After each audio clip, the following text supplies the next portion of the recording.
आज दिनांक 4 जून 2021, class 9th, subject science biology.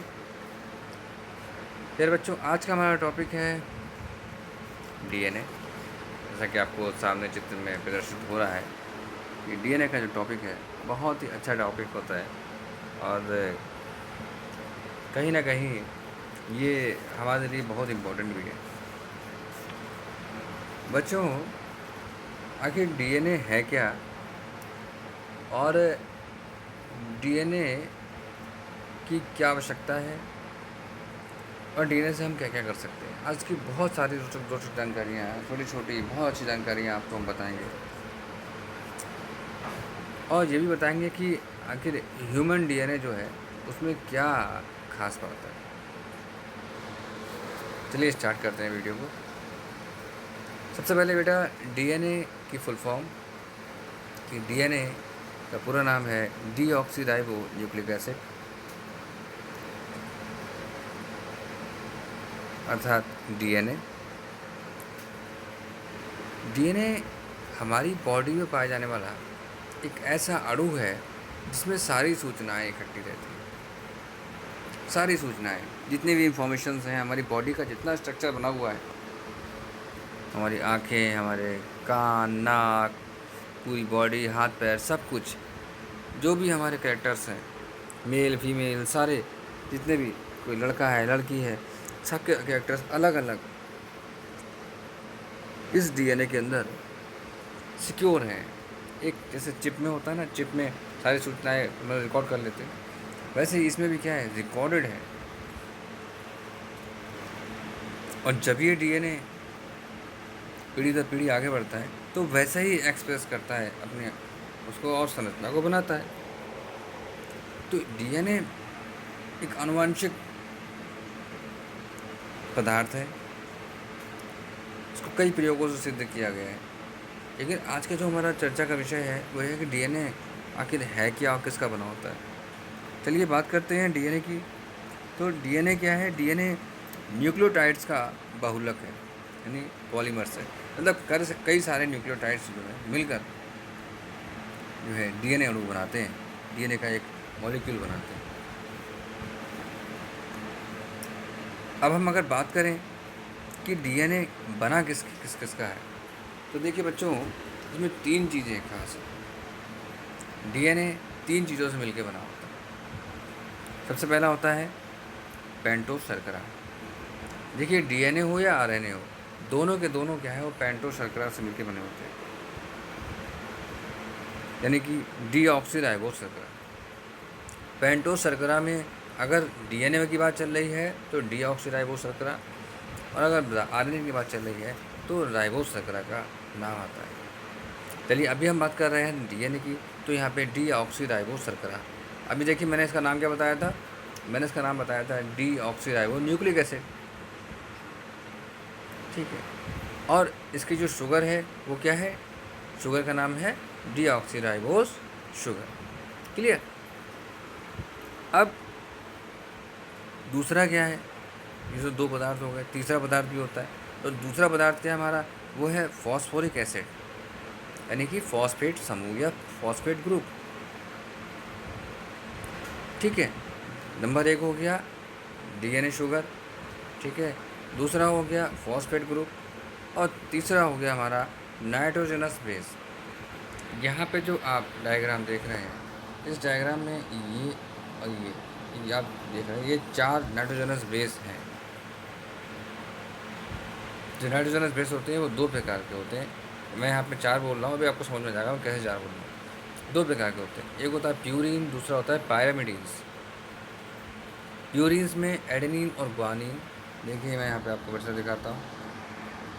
Purines में एडेनिन और ग्वानिन, और पैरामिडीन्स में थाइमिन और साइटोकिन, ठीक है। इस प्रकार से मैंने क्रॉस बनाया हुआ है।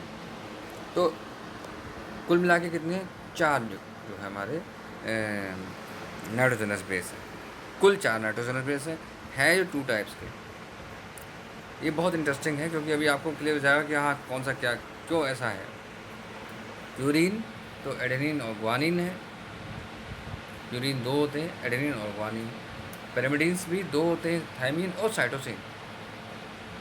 ठीक है। अब ये तीनों जो स्ट्रक्चर हैं ये मिल के क्या बना रहे हैं, एक न्यूक्लियोटाइड बना रहे हैं। और ये जो दोनों न्यूक्लियोटाइड जब ये देखिए, इसमें आप अगर चित्र में देख रहे होंगे तो देखिए ये एक एक डंडा आपको दिखाई दे रहा होगा। इसमें एक तरफ ये, एक तरफ ये। ठीक है, यहाँ देखो इस प्रकार से एक ये है और एक ये है। तो ये दो डंडे मिलके आपस में आप देख रहे हो डंडे लगे हुए हैं, और जो एक पट्टी से खिंची हुई आ रही है इस प्रकार से, ऐसे पट्टी खिंची आ रही है। ठीक है, तो ये पट्टी खिंची हुई जो आ रही है, ये जो डंडे बने हुए हैं, ठीक है, ये डंडे बने जो आपको दिखाई दे रहे हैं, ये क्या है, ये इसके बेस पेयर्स हैं, मतलब यही है हमारा न्यूक्लियोटाइड। चलिए मैं आपको अभी दिखाता हूँ न्यूक्लियोटाइड। चलिए ये देखिए, न्यूक्लियोटाइड और न्यूक्लियोसाइड। ये आखिर न्यूक्लियोसाइड क्या होता है, न्यूक्लियोटाइड क्या होता है? देखिए, जब नाइट्रोजनस बेस और पेंटोस शुगर, समझ रहे हैं, पेंटोस शुगर और नाइट्रोजनस बेस अटैच रहते हैं। देखिए मैंने क्या बताया, 3 प्रकार की चीज़ों से मिलकर बना होता है। नंबर 1 पेंटोस शुगर, यानी कि कौन सी, डीऑक्सीराइबो शुगर, और दूसरा था फॉस्फोरिक एसिड, तीसरा था नाइट्रोजनस बेस। तो जब तक नाइट्रोजनस बेस और जो शुगर है, डीऑक्सीराइबो शुगर अटैच हैं, तो ये क्या कहलाएगा, न्यूक्लियोसाइड कहलाएगा। और जैसे ही इसमें फॉस्फेट ग्रुप और जुड़ जाता है तो ये क्या कहलाता है, न्यूक्लियोटाइड कहलाता है। समझ गए? तो अगर इसमें न्यूक्लियोटाइड हम बोलेंगे तो इसमें तीनों चीज़ों को मिला के हम न्यूक्लियोटाइड बोलेंगे। तीनों चीज़ें कौन सी, नाइट्रोजनस बेस, पेंटोस शुगर और फॉस्फेट ग्रुप। फॉस्फेट ग्रुप के न्यूक्लियोसाइड में जुड़ने से न्यूक्लियोटाइड बनता है। क्लियर?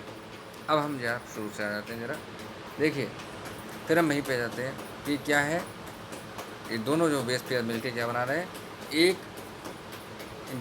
जो दोनों जो हमारे जो न्यूक्लियोटाइड है मिलकर क्या बना रहे हैं, बेस पेयर बना रहे हैं। ये एक बेस पेयर है। चलिए सेकंड डायग्राम देखते हैं। देखो बच्चों, यहाँ आपको दिखाई दे रहा होगा, ये पूरा एक क्या है, डीएनए का एक फोल्ड है, डीएनए का फोल्ड है। चलिए देखिए यहाँ पे, ये एडेनिन, सॉरी ये थाइमिन है और ये एडेनिन है, ये साइटोसिन है और ये ग्वानिन है। इस एक मान लीजिए ये थाइमिन मैंने बोला आपसे, इसके अंदर क्या क्या चीज़ें हैं, इसके अंदर पेंटोस शुगर है, इसके अंदर फॉस्फोरिक एसिड है या फॉस्फेट ग्रुप है, और तीसरा इसमें नाइट्रोजनस बेस है, यानी कि जो थाइमिन है। ये 3 चीज़ें मिलकर थाइमिन का एक पूरा एक न्यूक्लियोटाइड बना रही हैं। दूसरा ये न्यूक्लियोटाइड बन रहा है। इन दोनों के बीच में देखिए, यहाँ मैं दिखाता हूँ आपको, सॉरी चलिए इसको हो जाने दीजिए क्लियर।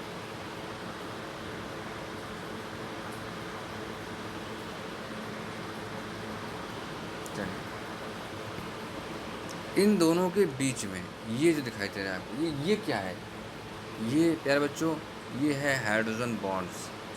अगर आप यहाँ देखोगे, यहाँ नाम लिखा हुआ है, ये हाइड्रोजन बॉन्ड्स हैं। यही बॉन्ड जो हैं दोनों न्यूक्लियोटाइड को आपस में जोड़े रखते हैं। और एक इस प्रकार का, ये जो आप देखोगे, अभी मैं आपको डायग्राम दिखाता हूँ, ये एक इस प्रकार का एक स्ट्रक्चर दिखाते हैं आपको, जिसको हम डीएनए का फ्रेगमेंट बोलते हैं या डीएनए मॉलिक्यूल बोलते हैं। ये एक डीएनए का एक फोल्ड है। ठीक है, कि डीएनए किस प्रकार से जो है घूमता है। ठीक है, अगर आप डीएनए को बिल्कुल सामने से देखो, मतलब कि डीएनए को अगर हम बिल्कुल स्ट्रेट कर दें, सीधा कर दें रेल की पटरी की तरह, तो कैसा नज़र आएगा, आपको सामने दिखाई दे रहा है। देखिए यहाँ पर ये डीएनए आपको नज़र आ रहा है। ये पूरा का पूरा क्या है, ये सब पूरा, ये पूरा स्ट्रक्चर क्या है, डीएनए है। इसमें सी का मतलब समझ रहे होंगे आप, जी का मतलब है ग्वानिन, सी का मतलब साइटोसिन है। यहाँ पे आप गौर से देखें, एक 5 प्राइम है और एक यहाँ पे 3 प्राइम है। इसका भी एक कारण बताऊंगा मैं आपको। और 3 प्राइम है और यहाँ पे 5 प्राइम है। 3 और 5 क्यों है, या 5 और 3 क्यों है? देखिए, डीएनए का एक मॉलिक्यूल अगर कहीं पे एक श्रृंखला बनाता है, मैं आपको यहाँ पे दिखाता हूँ, ये बना रहा है, जैसे बना रहा है, तो ये कहीं ना कहीं पे एक स्पेस छोड़ता है, जो ताकि ये दूसरा आगे वाला जो है उससे अटैच हो जाए। तो जो भी खंड खाली छूटता है तो उसको वो क्या कहते हैं, प्राइम बनाते हैं। अब वो 3 प्राइम है कि 5 प्राइम है, वो उसको देख के मालूम पड़ता है। क्योंकि अगर जो ऊपर वाला जो 3 प्राइम है तो नीचे वाला क्या होगा, वो 5 प्राइम होगा। और उसके सामने वाला क्या होगा, जस्ट 5 प्राइम है, तो उसके नीचे वाला क्या होगा, 3 प्राइम होगा। ऐसा इसलिए होता है प्यारे बच्चों, क्योंकि डीएनए एक क्या है, समानांतर समानांतर चलता है। देखिए यहाँ पे आपने देखा होगा समानांतर, बिल्कुल समानांतर है। देखिए यहाँ पे बिल्कुल समानांतर, यहाँ की और यहाँ की दूरी बिल्कुल बराबर होगी। ऐसा इसलिए है क्योंकि डीएनए एक सर्पिलाकार आकृति में चलता है। जैसे हम यहाँ देख रहे हैं, सर्पिलाकार आकृति में पूरा एक लंबा सा डीएनए फ्रैगमेंट होता है, जिसके दोनों तरफ क्या है, इसमें देखो, तो ये एक तरफ ये जुड़े रहते हैं। ठीक है, इस प्रकार से हमारा डीएनए मॉलिक्यूल होता है। अब हम बात करते हैं कि आखिर जो डीएनए है, वॉटसन एवं क्रिक ने क्या मॉडल दिया था डीएनए का। तो देखो बच्चों, वॉटसन एवं क्रिक को सन 1953 में इन्होंने क्या करा, इन्होंने एक मॉडल प्रस्तुत किया। इन्होंने कहा कि डीएनए जो है उसमें एक डबल हेलिक्स मॉडल, मतलब डबल हेलिक्स संरचना होती है। इसमें 2 हेलिक्स, मतलब एक हेलिक्स, एक हेलिक्स कौन सा, सॉरी, कहना है कि एक हेलिक्स ये है और दूसरा हेलिक्स ये है। हेलिक्स मतलब एक क्या कहा जाए इसको, एक पॉलीन्यूक्लियोटाइड। हाँ, एक पॉलीन्यूक्लियोटाइड ये है और एक पॉलीन्यूक्लियोटाइड, मतलब डीएनए पॉलीन्यूक्लियोटाइड श्रृंखलाओं का बना, 2 पॉलीन्यूक्लियोटाइड श्रृंखलाओं का बना होता है। ठीक है, और इसमें क्या होता है, इसके चारों ओर ये सर्पिलाकार, एक अक्ष के चारों ओर, मतलब इसके बीच में क्या होता है, एक अक्ष पाया जाता है। इस अक्ष के चारों ओर सर्पिलाकार आकृति के रूप में, मतलब सांप जैसे होता है ना, पेड़ पे चढ़ता है, तो वैसे ही सर्पिलाकार आकृति के रूप में कुंडलित रहते हैं। तो अतः जो डीएनए है, डीएनए अणु जो है वो एक घुमावदार सीढ़ी जैसा दिखेगा। और इसमें क्या क्या होता है बताया था मैंने आपको, शर्करा होगी और एक फॉस्फेट ग्रुप होगा, और इसमें क्या होगा, न्यूक्लियोटाइड, जो हमारे जो क्या नाम, जो नाइट्रोजनस बेस हैं वो क्रमबद्ध तरीके से लगे रहते हैं। एक खास बात और भी है, यहाँ पे आप देख रहे हैं कि जी सी से कर रहा है अटैच और टी ए से कर रहा है, इसी प्रकार ए टी से कर रहा है। मतलब एक बॉन्डिंग है क्या, कि ए का बॉन्ड टी से होगा और जी का बॉन्ड यहाँ लिख देता हूँ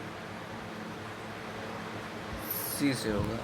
अब आप गौर से देख रहे होंगे कि अंकित सर ने ये यहाँ पे 2 बना रखे हैं और वहाँ पे 3 बना रखे हैं, ये क्या चक्कर है भाई। देखिए ये जो ए और टी के बीच में 2 बॉन्ड हैं, ये 2 हाइड्रोजन बॉन्ड है। यहाँ पे भी आपने देखा था, मैं आपको और फिर से दिखाता हूँ। ये देखिए यहाँ पे, ये देखो आप, देखो यहाँ पे ये कितने हैं भैया, यहाँ पे 2 हाइड्रोजन बॉन्ड है। ठीक है, टी और ए के बीच में तो है, और यहाँ पे कितने हैं, कितने, 1 2 3, ठीक है, 3 हाइड्रोजन बॉन्ड है। किसके किसके बीच में है, गुआनिन और साइटोसिन के। क्लियर हो गया होगा। ठीक है, अब जरा हम वापस आ जाते हैं यहाँ पे। ठीक है, तो क्या है यहाँ पे, यहाँ पे जी और सी में बॉन्डिंग होती है, जी और सी में बॉन्डिंग होती है। जी means guanine, C means cytosine, और ए और टी में बॉन्डिंग होती है, एडेनिन और थाइमिन। तो जी और सी में जब बॉन्डिंग होती है तो उनके बीच में 3 हाइड्रोजन बॉन्ड पाए जाते हैं, और जब ए और टी में बॉन्डिंग होती है तो उसके बीच में 2 हाइड्रोजन बॉन्ड पाए जाते हैं। ये बिल्कुल परफेक्ट है और ये बिल्कुल है, वास्तव है, इसमें कोई चेंज नहीं हो सकता। कभी नहीं हो सकता कि ए और सी में हो जाए, टी या जी में हो जाए, या जी और ए में हो जाए, ऐसा नहीं हो सकता, पॉसिबल नहीं। एक प्यूरिन और दूसरे पिरिमिडीन से अटैच करता है, एक प्यूरिन एक पिरिमिडीन, समझ गए। इसमें भी खास बात यह है कि जी और सी, ए और टी बॉन्डिंग करेंगे, कंफर्म है। ठीक है, चलिए अब बात करते हैं ज़रा इसके स्ट्रक्चर के बारे में। देखिए इसकी जो लंबाई है, जो एक फोल्ड होता है उसमें 10 जो बेस पेयर्स होते हैं, ठीक है, 10 बेस पेयर्स होते हैं। एक जी क्या है, एक बेस पेयर है, 2 बेस पेयर है। यहाँ देखिए 1 2 3 4 5 6 7 8 9 10। अगर हम इसको हटा दें, इसको हटा दें, तो ये 10 बेस पेयर का एक जो मॉलिक्यूल है, ये क्या है, ये हमारा एक फोल्ड है, डीएनए का एक अणु है। ऐसे कई सारे अणु एक दूसरे के साथ अटैच रहते हैं। ठीक है, तो ये जो हमारा इस प्रकार से डीएनए रहता है। अब इसकी लंबाई कितनी है, मतलब जो 10 बेस पेयर्स हैं इसकी दूरी कितनी है,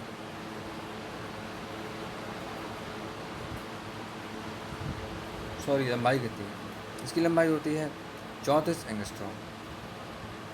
कितनी, 34 एंगस्ट्रॉम। अब दो बेस पेयर के बीच में जो दूरी होती है वो 3.4 एंगस्ट्रॉम। इतना तो खैर आप लोगों को गणित आता ही होगा कि 34 को जब हम 10 से भाग करते हैं तो 3.4 एंगस्ट्रॉम आएगा। अब बात यहाँ पे होती है कि इसका जो व्यास है, व्यास, ये जो व्यास है आपको देख रहे हो यहाँ पे, ये व्यास है, समानांतर है बिल्कुल, कहीं से मिला लो, कहीं से कहीं तक मिला लो, सब समानांतर, बिल्कुल कहीं से कहीं तक मिला लो, पूरा समानांतर है। तो ये समानांतर है, कह रहे हैं कि इसके बीच में कितनी दूरी है या इसका कितनी, इसकी जो चौड़ाई है, इसका व्यास कितना है। तो जो व्यास है इसका वो कितना है, वो हमारा इसका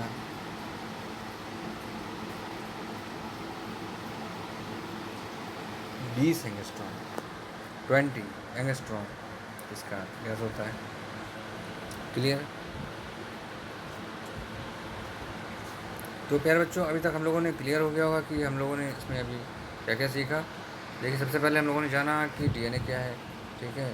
और एक खास बात थोड़ी रोचक बताता हूँ कि डीएनए, जो ह्यूमन डीएनए है, वो लगभग जो एक मॉलिक्यूल होता है डीएनए का, मैंने आपको बताया एक कोड है, उसमें 34,000 तक जो है इसके, जो हमारा एक पूरा डीएनए का एक मॉलिक्यूल होता है, 34,000 तक न्यूक्लियोटाइड होते हैं। न्यूक्लियोटाइड एक छोटी संख्या बता रहा हूँ, ये बहुत ज़्यादा हो सकते हैं।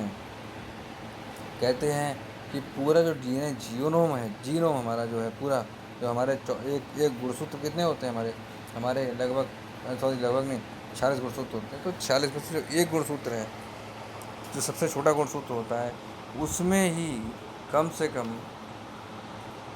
5 करोड़, 3 से 5 करोड़ तक जो होते हैं न्यूक्लियोटाइड पाए जाते हैं। और इससे कहीं ज़्यादा भी हो सकते हैं, क्योंकि जो बड़ी कोशिकाएं, बड़े गुणसूत्र होते हैं, तो उसमें ज़्यादा न्यूक्लियोटाइड पाए जाते हैं। तो ये पूरा एक बहुत लंबा स्ट्रक्चर है, जो पीढ़ी दर पीढ़ी एक व्यक्ति से दूसरे व्यक्ति में ट्रांसफ़र होता रहता है। एक खास बात बच्चों और होती है कि जो हमारा चिंपैंजी को आप जानते हैं, तो चिंपैंजी का डीएनए और मनुष्य का डीएनए 98% सेम रहता है, 98% सेम है। तो यानी इससे मान सकते हैं कि हमारा विकास जो हुआ है वो चिंपैंजियों से ही हुआ है। और ये कभी जब आप लोग पढ़ेंगे आगे, जब इंटर क्लासेस में, कि ये पूरा एक जो उद्भव है पूरा, ठीक है, मानव विकास किस प्रकार हुआ बताया गया है उसमें। तो इसमें डीएनए की बहुत बड़ी भूमिका है, डीएनए में वेरिएशंस हैं। और इसमें एक और रोचक बताता हूँ आपको, इतनी वेरिएशन आई है कि आप सोच नहीं सकते हैं कि डीएनए, जो मनुष्य का डीएनए है और केले का डीएनए, केला, आप सोचो, आप केला कहाँ केला और कहाँ मनुष्य, केला और मनुष्य का डीएनए 50% सेम है, सेम डीएनए है। इसी प्रकार बंद गोभी का और मनुष्य का डीएनए 40% तक बिल्कुल सेम है। अब आपका सर घूम रहा होगा, सर ये कैसे हो सकता है, लेकिन बेटा ये है, पॉसिबल है, पॉसिबल नहीं है, ये वास्तव में है, ऐसा, ये रियल है। इसको चाहो तो आप कहीं भी देख सकते हो, समझे। और ये डीएनए जो है सारी सूचनाओं को अपने अंदर रखा हुआ है, और डीएनए लगातार डिस्ट्रॉय भी होता रहता है, लगातार डिस्ट्रॉय होता रहता है और नया बनता भी रहता है। एक खास बात है, ये कैसे होता है ये कुछ समझ में नहीं आता है, मतलब ये क्यों हो रहा है, लेकिन होता है कि नया डीएनए रेप्लिकेशन के द्वारा लगातार नया डीएनए बनता रहता है। जब जब सेल्स डिवाइड होती हैं उससे पहले डीएनए डिवाइड होता है। आप समझ रहे हैं आप कि जब न्यूक्लियस डिवाइड होगा उसके बाद ही सेल डिवाइड होती है। जब सेल मैच्योर हो जाती है तो वो डिवाइड होती है, तो उससे पहले क्या होगा, पहले उसका न्यूक्लियस डिवाइड होगा। न्यूक्लियस के अंदर क्या पाया जाता है, गुणसूत्र, और गुणसूत्र में डीएनए, समझ गए। तो ये इस प्रकार से है। चलिए, दूसरा हमारा आज का हमारा जो इसी के साथ जुड़ा हुआ है, जब बात डीएनए की करते हैं तो आरएनए कैसे छूट सकता है। तो दूसरा हमारा है आरएनए। तो भैया आरएनए कहाँ है हमारे, ये हैं आरएनए। तो अब यहाँ पे आप देख रहे होंगे कि डीएनए और आरएनए में एक खास मुख्य अंतर क्या है। डीएनए डबल हेलिक्स मॉडल का बना है, यानी कि डबल हेलिक्स है, ठीक है। वॉटसन क्रिक को इसके लिए 1965 में नोबेल पुरस्कार मिल गया था। इतनी बड़ी उपलब्धि थी अपने आप में ये। लेकिन आरएनए क्या है, आरएनए एक सिंगल पॉलीन्यूक्लियोटाइड श्रृंखला का बना हुआ है। यहाँ आप देख रहे थे कि डबल यानी दो पॉलीन्यूक्लियोटाइड श्रृंखलाओं का बना हुआ था। यहाँ लेकिन क्या है, ये सिंगल पॉलीन्यूक्लियोटाइड श्रृंखलाओं का बना होता है, जिसमें वही सिस्टम होगा। हाँ, बाकी सब चीज़ें सेम रहेंगी। पेंटोस शुगर होगी। अब शुगर कौन सी होगी, मैंने आपको नाम बताया था शुरू में ही, राइबोस शुगर होगी। दूसरा क्या होगा इसमें, हमारा वही फॉस्फोरिक एसिड होगा, या फॉस्फेट ग्रुप उसको हम बोलते हैं। और नंबर तीसरा हमारा क्या होगा, नाइट्रोजनस बेस होगा। नाइट्रोजनस बेस भी दो प्रकार के होते हैं, कौन कौन से, प्यूरिन और पिरिमिडीन्स।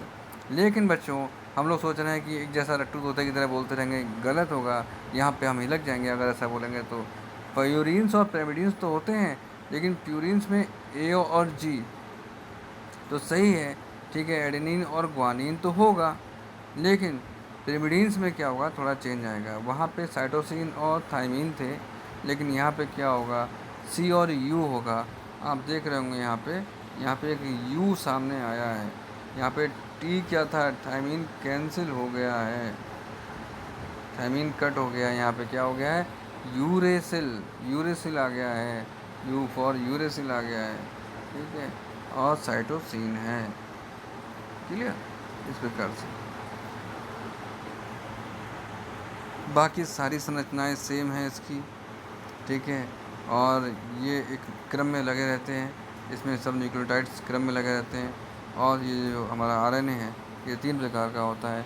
एक होता है मैसेंजर आरएनए, दूसरा होता है ट्रांसफर आरएनए, और तीसरा होता है राइबोसोमल आरएनए। तो प्यारे बच्चों, आज की जानकारी आप लोगों को कैसी लगी, आशा करता हूँ आप लोगों को जो है आज का वीडियो बहुत अच्छा लगा होगा, पसंद आएगा, ठीक है। तो आप लोग इसको जो है ध्यानपूर्वक इसको पढ़िएगा, ठीक है। और वीडियो को बार बार आप लोग देखिए, रिवाइज़ करिए, और साथ ही साथ जो है इसको याद भी करिएगा।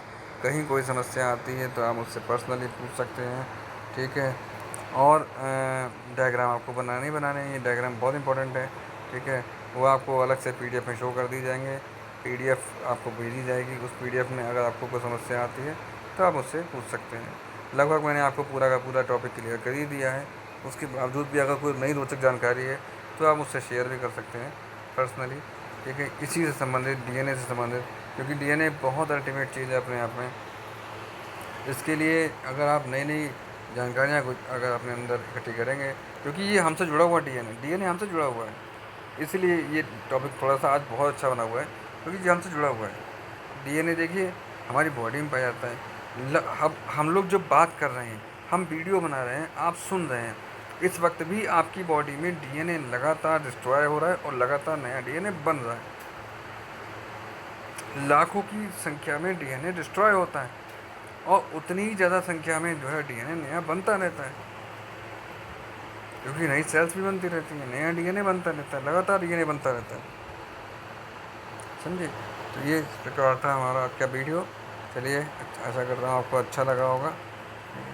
और कोई और दूसरी बात है तो आप कोई इसके अलावा इसी से जुड़ी कोई अच्छी बात तो बता सकते हैं। एक बार हम फिर से इसको टॉपिक को क्लियर करते हैं, एक बार छोटा सा एक बार को रिवाइंड कर लेते हैं। डीएनए क्लियर हो गया है, ठीक है। ये डीएनए क्या सर्पिलाकार आकृति में है, इसमें 4 वो पाए जाते हैं, ठीक है। 4 हमारे जो नाइट्रोजनस बेस हैं। उसके बाद क्या है, ये जो हमारा स्ट्रक्चर आप देख रहे हो, इसमें हाइड्रोजन बॉन्ड बीच में पाए जाते हैं। मैंने आपको बताया था थायमिन और एडेनिन के बीच में 2 हाइड्रोजन बॉन्ड है, और साइटोसिन और ग्वानिन के बीच में 3 हाइड्रोजन बॉन्ड पाए जाते हैं। उसके बाद हम बात करते हैं डीएनए क्या है। डीएनए का जो अणु है उसके अंदर जो एक फोल्ड होता है, उसमें 10 बेस पेयर्स पाए जाते हैं, ठीक है। जिसकी जो लंबाई होती है वो कितनी होती है, 34 एंगस्ट्रॉम होती है। 2 बेस पेयर्स के बीच की दूरी 3.4 एंगस्ट्रॉम होती है। और डीएनए का जो व्यास होता है वो कैसा होता है, वो कैसा होता है बताइए,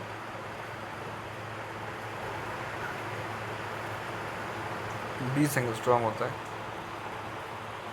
उसके बाद बात आती है न्यूक्लियोटाइड और न्यूक्लियोसाइड की। सबसे पहले क्या बनता है, न्यूक्लियोसाइड बनता है, फिर न्यूक्लियोटाइड बनता है, उसके बाद फिर डीएनए मॉलिक्यूल बनता है। ठीक है। तो न्यूक्लियोसाइड क्या है, उसमें केवल नाइट्रोजनस बेस होता है और पेंटोशर्करा होती है। और यहीं पे न्यूक्लियोटाइड क्या होता है, जब पेंटोशर्करा में नाइट्रोजनस बेस और साथ में फॉस्फेट ग्रुप जुड़ जाता है, तब उसको हम क्या कहेंगे, उस मॉलिक्यूल को हम न्यूक्लियोटाइड कहेंगे। ऐसे कई सारे न्यूक्लियोटाइड हज़ारों की संख्या में, लाखों की संख्या में, करोड़ों की संख्या में न्यूक्लियोटाइड लगे रहते हैं डीएनए के मॉलिक्यूल में। उसके बाद हम बात करते हैं तो आरएनए की, तो मैंने आपको बता दिया आरएनए क्या है, एक सिंगल पॉलीन्यूक्लियोटाइड श्रृंखला का बना होता है। ठीक है, जिसमें साइटोसिन, ग्वानिन, एडेनिन और यूरेसिल जो है इसमें नाइट्रोजनस बेस पाए जाते हैं। बाकी सब चीज़ें इसमें सेम रहती हैं। वैसे ही फॉस्फोरिक एसिड पाया जाता है और पेंटोशर्करा भी पाई जाती है।